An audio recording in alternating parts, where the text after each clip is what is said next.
Good afternoon, my name is Kirsten. I'm the family nurse practitioner student and I will be performing the musculoskeletal assessment on you today. I have washed my hands and assessed general appearance and vital signs are within normal limits. Do you have any questions before we get started? No.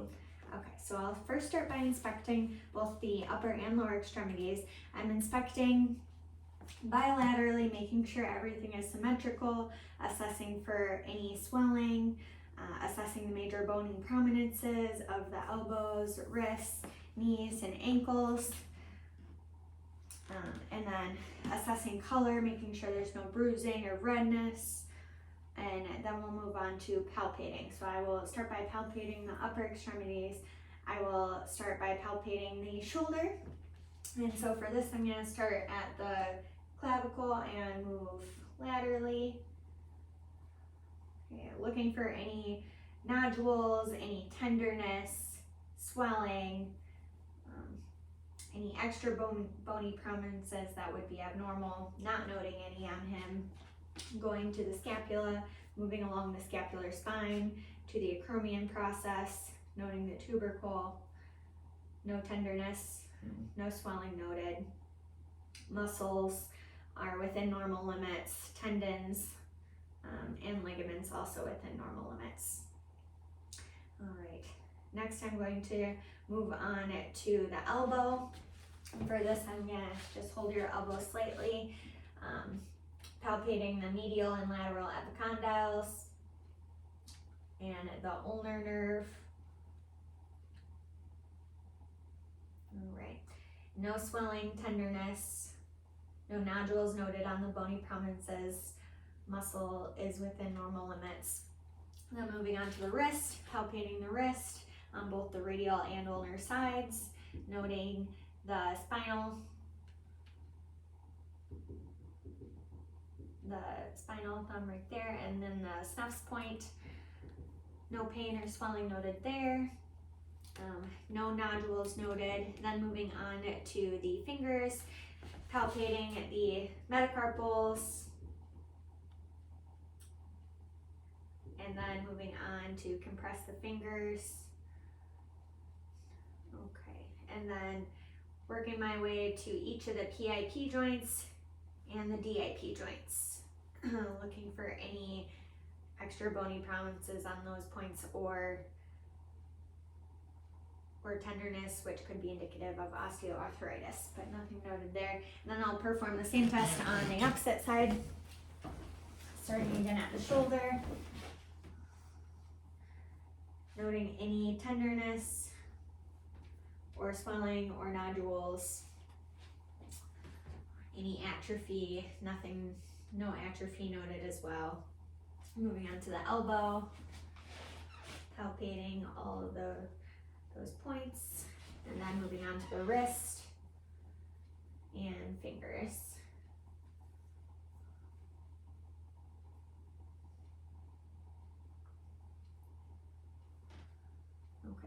Next, we'll do range of motion of the upper extremities, starting with the shoulder. I'm going to have you mimic what I do, and for the shoulders, we're testing your flexion, extension, abduction, adduction, and internal and external rotation. So with your shoulder, go ahead and flex your shoulder up. Good, and then extend behind your back. Okay, and then all the way to your sides for abduction, and then move your inward, and do this one at a time, and then across to your chest, and then the opposite one, opposite arm, in. Okay. Any pain there at all? Okay, and then we'll perform the internal rotation of the shoulder.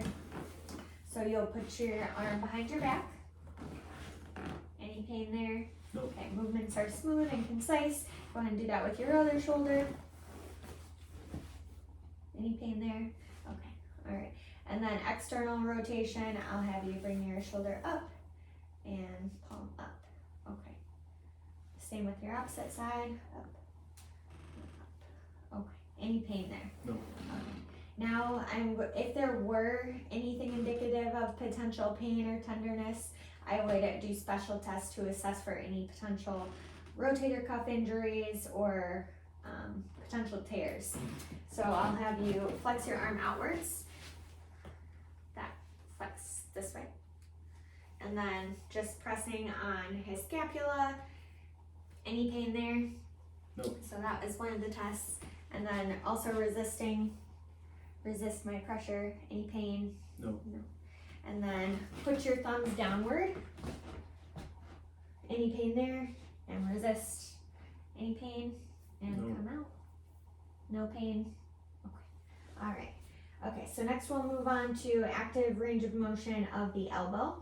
And for this, I'll have you bilaterally go ahead and flex your elbow inward and extend. Very good.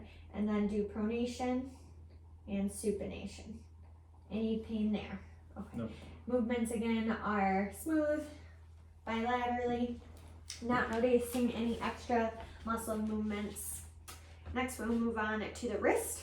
So with your wrist, flex upwards, extend, and then move it medially, your wrist inwards, and laterally, wrist outwards. Okay, any tenderness there at all? No. And movements are smooth. Range of motion is intact. Next we'll move on to the fingers. I'll have you make a fist. This is testing flexion, and then extend your fingers. And abduction, spread your fingers as far apart as you can, and adduction, bring your fingers together. Okay, and those are all smooth movements. Next I will assess the thumb range of motion. So for your thumb, I'm gonna have you put your palms up and then point your thumb to the base of your fifth finger. Okay, and then relax your thumb and put your thumb as far out as you can, extend your thumb, okay? And then testing opposition, move your thumb to the point of each of your fingers. Okay, all right. Okay, so that concludes the range of motion for the upper extremities.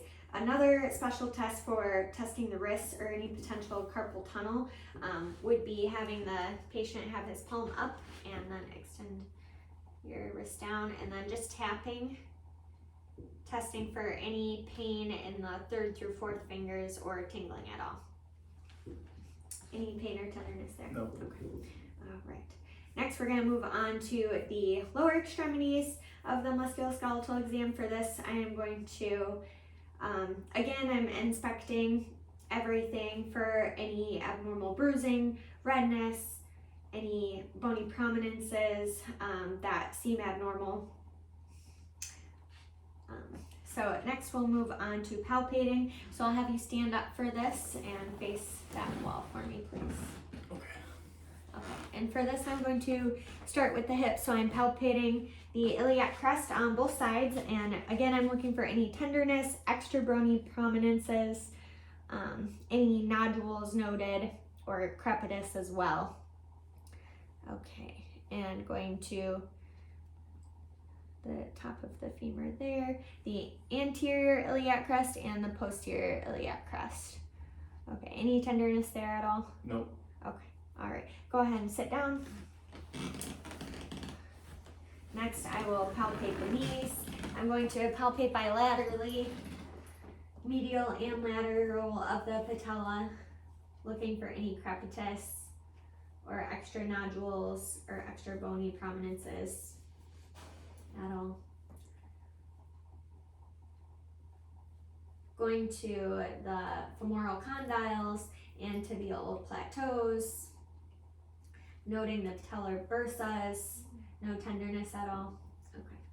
All right, moving down to the ankles, we are palpating bilaterally the Achilles tendon, noting any tenderness there at all or extra nodules. And moving all the way down to the base of the feet, looking again at any calluses, and noting the toes as well, the DIP joints of the toes for any tenderness there. Any tenderness? No. Okay. Next we'll move on to active range of motion of the lower extremities. So for this, I will have you flex your hip upward for me. Okay, and then extend your hip. Good, and he's also extending his knee So we can tell that positive active range of motion. And then with your left, go ahead, flex and extend your knee outwards. Okay. Okay. All right. Next, I'm going to check abduction of the hip.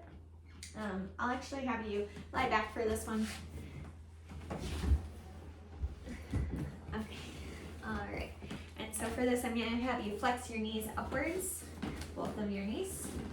All right. And then I'm going to have you resist my hand movement. Okay. And resist my hand movement. Okay. And that's checking for muscle strength as far as abduction and abduction of the hips. And then for the knees, please extend your knee out.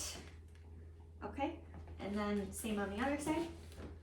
Any tenderness there at all? Nope. Okay. All right. And then for your feet, I want you to flex your foot upwards and downwards. Okay. And same on this side. Okay. All right. Active range of motion is intact. No tenderness there. Upon palpating, there were no crepitus noted, no forms of tenderness or external nodules as well. Muscle mass all seems to be appropriate. No atrophy noted as well. No bogginess with any of the muscles as well. And some special tests for the knee would be to cup the knee and hold the ankle out, and then internally and externally rotate, looking for any tenderness there on both sides. Okay. All right. And then for the ankle, doing dorsal flexion and plantar flexion.